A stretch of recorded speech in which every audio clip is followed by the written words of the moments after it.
Welcome back to another Phill-osophy Arc episode. In this episode, I'm covering taming our inner monsters.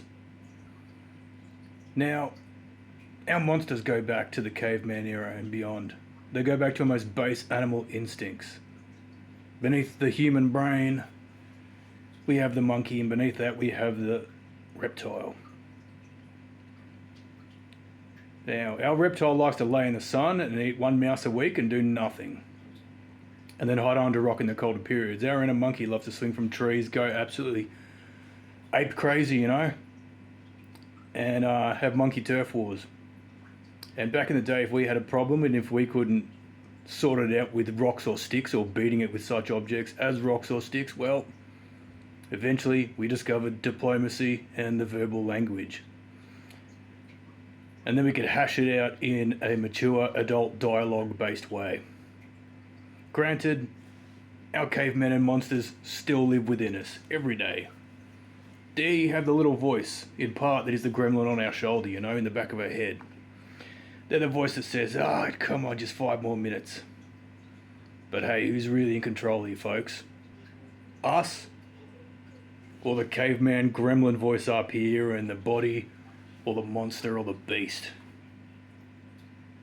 I say I'm in control, folks, because every day I get out of the shower, I finish it with cold, full cold. 3 rotations and a good soak on the head, Because it's my way of telling the body, I'm in control, and I call the shots. Now, first we're going to discover our inner monster, and what it really is. It's the creature that smashes fish on heads, and knocks him out cold and then guts him with a knife and takes him home for dinner. And then that's where me, the chef, walks out and cooks the fish. That's my controlled monster. My caveman, my hunter and gatherer, We got to really understand our inner monsters because they're dark creatures. Like, what kind of drunks are we? Who are we and what are we like when we're absolutely exhausted and we've had enough of the world and the day, but we're still going to deal with one last person instead of punching him in the face,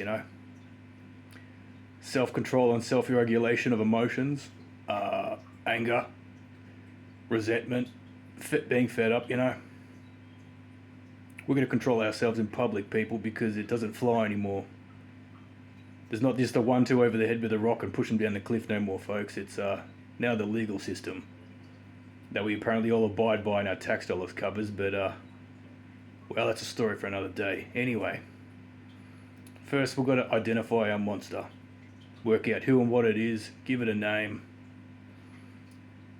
work out how to understand it, to sit it down, have a cup of tea at the tea table, bust out the crackers and biscuits, a bit of cheese, and have a good dialogue with our monster.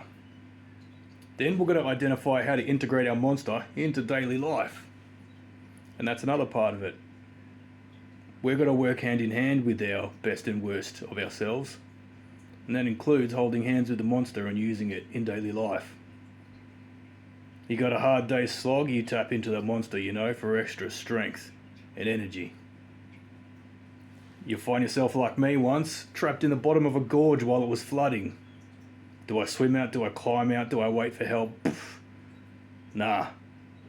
I used my inner monster to snap off some big log branches in a log jam. Almost broke my finger. And then I lashed them together with a fishing line. I made a raft and I floated my entire gear out. My phone, my wallet, my everything, So it was dry and I was not. Other times you're facing down wild animals in the bush. And is it worth our life or the trout that we just carried out, So we're going to think, do we fight the wild dogs with our bush knife, or do we give them the fish and get the hell out of there? That is the question. Life's going to challenge us a lot, and sometimes there's situations we don't want to be in. Like street brawls that are right about to unfold on New Year's Day on Elizabeth Street Bridge.